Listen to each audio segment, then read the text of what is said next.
JNU Delhi university का सख्त आदेश, छात्रों को सीजेपी प्रोटेस्ट से दूर रहने को कहा। संजय सिंह को पड़ी लाठी, जनता के सामने झूठ बेनकाब। तो दिल्ली के जंतर मंतर पर विरोध प्रदर्शन चल रहा है। केंद्रीय शिक्षा मंत्री धर्मेंद्र प्रधान के इस्तीफे और शिक्षा में सुधारों को लेकर लगातार लोग पहुंच रहे हैं। ऐसे माहौल में अब दिल्ली यूनिवर्सिटी और जवाहरलाल नेहरू यूनिवर्सिटी ने एडवाइजरी जारी की है। संस्थानों ने सभी छात्र छात्रा, शिक्षक और कर्मचारियों से कहा है कि जंतर मंतर पर होने वाली धरना प्रदर्शन या विरोध सभा में ना जाए, नहीं तो एक्शन लिया जाएगा। बता दें आपको कि नीट परीक्षा को लेकर, पेपर लीक को लेकर इस मामले पर लगातार बयानबाजी हो रही है। राजधानी में काफी हलचल है। जंतर मंतर पर छात्र प्रदर्शन करने की बात जो है चल रही है। लगातार प्रदर्शन हो रहा है। छात्र बयानबाजी करने की बात जो है बयानबाजी जबरदस्त तरीके से की जा रही है। इस बीच जलवायु कार्यकर्ता सोनम वांगचुक का जो ये अनशन था वो भी समाप्त हो गया है। और इन सभी आप कह सकते हैं चीजों के बीच में, सभी इवेंट्स के बीच में अब यूनिवर्सिटीज जो है वो भी कड़ा रुख अपना रही है। दिल्ली यूनिवर्सिटी ने अपने छात्रों और शिक्षकों के लिए बेहद अहम सलाह जारी की। यूनिवर्सिटी प्रशासन ने अपने आधिकारिक एक्स हैंडल में पोस्ट करते हुए छात्रों को साफ ताकीद दी है कि वे जंतर मंतर पर होने वाले किसी भी गैर कानूनी मजमे या प्रदर्शन का हिस्सा बनने से बचे। डीयू का कहना है कि ऐसे प्रदर्शनों से ना तो सिर्फ छात्रों की अपनी सुरक्षा को खतरा हो सकता है, बल्कि उनके करियर और पढ़ाई लिखाई का भी बहुत बुरा असर पड़ सकता है। दिल्ली यूनिवर्सिटी ने अपनी पोस्ट में इस बात पर जोर दिया कि छात्रों और शिक्षकों की सुरक्षा उसके लिए सबसे ऊपर है। यूनिवर्सिटी ने याद दिलाया कि जंतर मंतर पर किसी भी तरह का जमावड़ा या प्रदर्शन माननीय सुप्रीम कोर्ट के सख्त निर्देशों के तहत नियंत्रित होता है। ऐसे में वहां बिना अनुमति या गैर कानूनी तरीके से इकट्ठा होने का सीधा कानूनी कार्रवाई हो सकती है। ट्वीट में कहा गया कि कृपया ध्यान दें कि जंतर मंतर पर कोई भी गैर कानूनी सभा प्रदर्शन कानूनी कार्रवाई को न्योता दे सकता है। इससे आपकी सुरक्षा जोखिम में पड़ सकती है, करियर पर भी असर हो सकता है। इसके साथ ही प्रशासन ने सोशल मीडिया पर फैल रही अफवाहों को लेकर भी सावधान किया। ट्वीट में कहा गया, माहौल को बिगाड़ने के लिए बड़े पैमाने पर फर्जी और गुमराह करने वाली खबरें फैलाई जा रही है। इसलिए छात्र किसी भी बहकावे में न आए और कानून का पालन करते हुए अपनी पढ़ाई पर ध्यान दें। वहीं जेएनयू यानी जवाहरलाल नेहरू यूनिवर्सिटी ने एक्स पर पोस्ट कर कहा कि कृपया सोशल मीडिया पर जिम्मेदारी से काम लें। अपनी एडवाइजरी में जेएनयू ने लिखा, जेएनयू की एपिस्टेमिक कम्युनिटी के सभी स्टेक होल्डर्स को सलाह दी जाती है कि वे जिम्मेदारी से काम करें और अपनी पर्सनल सेफ्टी को जो है प्रायोरिटी दें। पब्लिक डेमोन्स्ट्रेशन पर माननीय सुप्रीम कोर्ट ऑफ इंडिया के निर्देशों के अनुसार आपसे रिक्वेस्ट है कि आप जंतर मंतर, नई दिल्ली में या उसके आसपास होने वाली सभाओं में हिस्सा लेने या जाने से बचे। पोस्ट में कहा गया कि कृपया सोशल मीडिया पर जिम्मेदारी से काम करें। उल्लंघन करने पर लागू कानूनों के तहत कार्रवाई, नतीजे और यूनिवर्सिटी के कोड ऑफ कंडक्ट के तहत अनुशासनात्मक कार्रवाई हो सकती है। आपको अकादमिक जिम्मेदारी और जिम्मेदार नागरिकता के मूल्यों को बनाए रखने के लिए भी प्रोत्साहित किया जाता है। यूनिवर्सिटी ने अपने समुदाय के सदस्यों को पूरी तरीके से जिम्मेदार नागरिक बनने की बात जो है कही है। एडवाइजरी में कहा गया, सोशल मीडिया पर जिम्मेदारी से व्यवहार करें। नियमों का उल्लंघन करने पर लागू कानून के तहत कानूनी कार्रवाई हो सकती है। कोड ऑफ कंडक्ट के तहत अनुशासनात्मक कार्रवाई हो सकती है। आग्रह भी किया कि आप एकेडमिक जिम्मेदारी और जिम्मेदार नागरिक के मूल्यों को बनाए रखें। अब ऐसे में दिल्ली यूनिवर्सिटी के नोटिस पर अब राहुल गांधी ने कड़ी आपत्ति जताई है।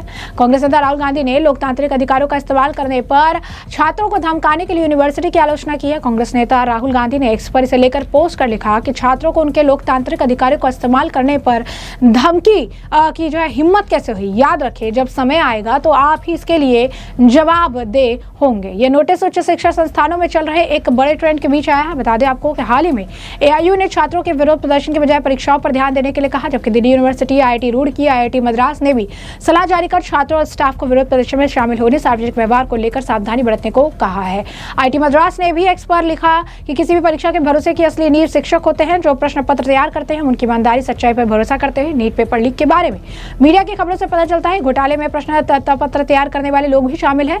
आईआईटी मद्रास ने लिखा कि मीडिया से जानकर भी हैरानी होती है, जब सीबीएसई के इवैल्यूएशन पोर्टल शुरू किया तो साइबर अपराधियों में कम समय में 3.8 मिलियन पैकेट भेजकर उसे ठप करने की कोशिश की और सीबीएसई ने इस हमले का सफलतापूर्वक सामना किया और पोर्टल बिना किसी रुकावट के चलता रहा। जो बात छात्रों के लिए जीवन मरण का सवाल होती है, वही इन अपराधियों के लिए मनोरंजन का साधन होता है। जल्द न्याय के एकमात्र उपाय है।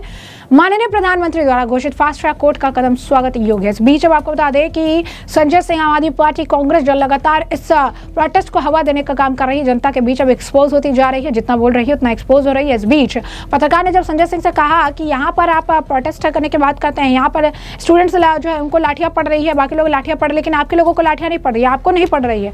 संजय सिंह कहते हैं कि नहीं, मुझे भी लाठियां पड़ी हैं, मुझे भी लगा है, मैं आपको दिखाऊं। और उसके बाद वो फोन में दिखाने की बात करते हैं। पत्रकार कहती है कि हाँ, आपको दिखाना भी भी चाहिए, पता तो चले कि यहाँ पर जो प्रोटेस्ट चल रहा है इसमें कितने लोग होगा और क्या जो है अकाउंटेबिलिटी है। उसके बाद वो फोटो दिखाने की कोशिश तो करते, लेकिन फोटो तो होता नहीं है, मार तो उन्हें पड़ी नहीं है, लाठी तो उन्होंने खाई नहीं है, तो कहते हैं नेटवर्क प्रॉब्लम हो रहा है, नेटवर्क इशू हो रहा है। यानी यहाँ पर जो है नेटवर्क बंद कर दिया गया है, नेटवर्क इशू हो रहा है। मार जब पड़ी नहीं है तो झूठ बोलकर आप कह सकते हैं सिंपैथी लेने की जो कोशिश कर रहे थे, एक विक्टिम कार्ड खेलने का प्रयास कर रहे थे, लेकिन ये विक्टिम कार्ड जो है आम जनता, कैमरा और पत्रकार के सामने बुरी तरीके से एक्सपोज हो गया। इस बीच अभिजीत दीपके ने बयान दिया है, सोनम वांगचुक ने जिस तरीके से अनशन को खत्म कर दिया, इससे उनकी बौखलाहट साफ नजर आ रही है। कह रहे हैं कि अगर जितने लोगों को डिटेन करेंगे या जितने लोगों को लेकर जाएंगे, आंदोलन और बड़ा होता जाएगा। क्या कहना है उनका, सुनिए। वीडियो आ गया, उसके संदर्भ में आपकी क्या राय है? मुझे लगता है इन लोगों ने सोनम सर को किडनैप करके रखा हुआ था। जेपी नड्डा मिल पाते, लेकिन अपोजिशन का कोई भी एमपी उनसे मिल नहीं पाता है। हमारे टीम के लोग गए थे, उनसे भी मिलने नहीं दिया गया था। तो सरकार ने एक तरीके से सोनम सर को किडनैप करके रखा हुआ था। But I am very glad, I am very happy, very relieved. Sonam sir ने अपनी हंगर स्ट्राइक तोड़ दिया, क्योंकि हम भी वही चाहते थे, हम उसकी रिक्वेस्ट भी कर रहे थे। बिकॉज उनकी जो जान है इस देश के लिए और स्टूडेंट्स के लिए, देश के एजुकेशन सिस्टम के लिए बहुत ज़्यादा इंपॉर्टेंट है। सबसे अहम सवाल ये है कि आज बैठक है, आपके दो लोग गए हैं, कॉन्स्टिट्यूशन क्लब में बैठक होती। सोनम वांगचुक ने जिस प्रकार से अनशन तोड़ा, जिस प्रकार से मांगे रखी है उनके सामने, आपको लगता है कि इस्तीफे से कम में समझौता हो जाएगा? हम मानेंगे नहीं ना, इस्तीफे से कम कुछ मंजूर ही नहीं है। तो अगला रुख क्या होगा यदि वो इस्तीफा नहीं देने पर अड़ जाते हैं? या सोनम वांगचुक आपको कहते हैं कि इस्तीफे के बगैर जो है प्रोटेस्ट कॉल ऑफ नहीं होगा, प्रोटेस्ट कॉल ऑफ नहीं होगा, क्योंकि ये मूवमेंट अब एक अभिजीत दीपके या एक सोनम वांगचुक सर का नहीं है। ये मूवमेंट अब पूरे देश के युवाओं का बन चुका है, और तभी पूरे देश में प्रोटेस्ट हो रहे हैं। तो इस्तीफे से कम मंजूर नहीं है। अपोजिशन पार्टी आपके साथ जो है वो पॉलिटिक्स खेलने का प्रयास कर रही है, जिस प्रकार से उनका स्टेटमेंट आ रहा है, ये सोनम वांगचुक अन्ना हजारे पार्ट 2 है, अन्ना हजारे की तरह ये भी शांत हो जाएंगे। आपको लगता नहीं है कि ऐसे जो बयानात हैं वो आपके आंदोलन को कमजोर बनाते हैं? हमारा, जैसे कि मैंने कहा, हमारा आंदोलन ये पूरे देश भर के युवाओं का आंदोलन है, अपोजिशन पार्टियों का आंदोलन नहीं है। और इस आंदोलन को देश के युवा आगे बढ़ाएंगे, और यह आंदोलन कहीं से भी कमजोर नहीं पड़ेगा। ठीक है, थोड़ी कोई चांस है किसी भी तरीके का क्रैकडाउन, किसी भी तरीके का डिटेंशन आपके साथ आज रात को हो सकता है? यस, हमें ऐसा पता चला है, क्योंकि कल शनिवार और रविवार है, जिसके चलते बहुत ज्यादा भीड़ आ सकती है। तो सरकार की पूरी कोशिश है कि आज ही हम रात को उठा लिया जाए, गिरफ्तार कर लें, या डिटेन कर सकते हैं, गिरफ्तार कर सकते हैं। और उसके बाद आप क्या करेंगे? नहीं, उसके बाद तो ये सरकार बहुत ही बड़ी गलती कर देगी, क्योंकि क्या हुआ, सोनम सर को इन्होंने उठा लिया, उसके बाद आंदोलन बड़ा हो गया, आपने बच्चियों का सर फोड़ा, उसके बाद आंदोलन और ज्यादा बड़ा हो गया। अभी हम लोगों को भी उठा लेंगे तो अभी देश भर में आंदोलन और फैल जाएगा। तो सरकार को अगर कोई सोल्यूशन चाहिए इस आंदोलन का, that is only one thing, resignation of Dharmendra Pradhan. Demand एक बार दोहरा दीजिए, खाली जो डिमांड है एक बार दोहरा। Resignation of Dharmendra Pradhan, compensation to the victims, to the families of the victims. दूसरा, सारे पुलिस वालों ने जिन्होंने बच्चों के सर फोड़े, कपड़े फाड़कर पिटा, उनके ऊपर एक्शन होना चाहिए। और जिन जिन बच्चों पर फेक केसेस लगाकर उनको डिटेन किया गया था या अरेस्ट करने की कोशिश चल रही है, वो सारा वापस लिया जाए। मराठी करो या एक सोनम वांगचुक ने, आपने बोला कि आपकी दो मांगे सोनम वांगचुक ने पूरी कर दी, ऐसा उन्होंने बात करी है, और आप उसका वेट करें, क्या है वो दो मांगे? वो एक तो वही कि एक बार सरकार से कंफर्मेशन आ जाए कि वो सारे केसेस वापस ले ले जो बच्चों पर लगा रहे हैं। बिकॉज ये कैसी बात हुई, एक तरह सर फोड़ती है दिल्ली पुलिस, केसेस लगते बच्चों पर। पीएम के वीडियो से संतुष्ट नहीं है आप लोग? क्या था उस वीडियो में, आप बताइए, आपने नहीं देखा क्या? मुझे तो कुछ दिखाई नहीं, आप बताइए उसमें कॉन्क्रीट क्या था? कह रहे फास्ट ट्रैक कोर्ट्स और जिस प्रकार से जो लोग आरोपी हैं उन पे कड़ी तो इतने दिन सो रहे थे वो? अच्छा, वो बिल लेके आने वाले हैं पार्लियामेंट में, कानून बिल आ तो जाए, जब तक मैं बिल पढ़ नहीं पाता हूँ, जब तक मुझे बिल मैं पढ़ूंगा ना, मैं बोलूँ कैसे?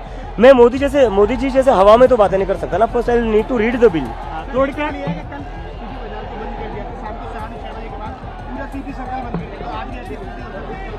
ये प्रधानमंत्री पूरी दिल्ली ठप करने को तैयार है, पूरी दिल्ली बंद करने को तैयार है, लेकिन एक मंत्री का इस्तीफा दिलवाने के लिए तैयार है। मुझे समझ नहीं आ रहा है इस प्रधानमंत्री को क्या हो गया है। ज्या पद्धतीने तुझा आंदोलन चाललेला। तो मामा, आपने बयान सुन लिया और हमने आपको पूरा मामला विस्तार से बता दिया है। इस पूरे मामले पर आपकी भी जो राय हो कमेंट सेक्शन में कमेंट करके जरूर से जरूर साझा करिएगा। धन्यवाद।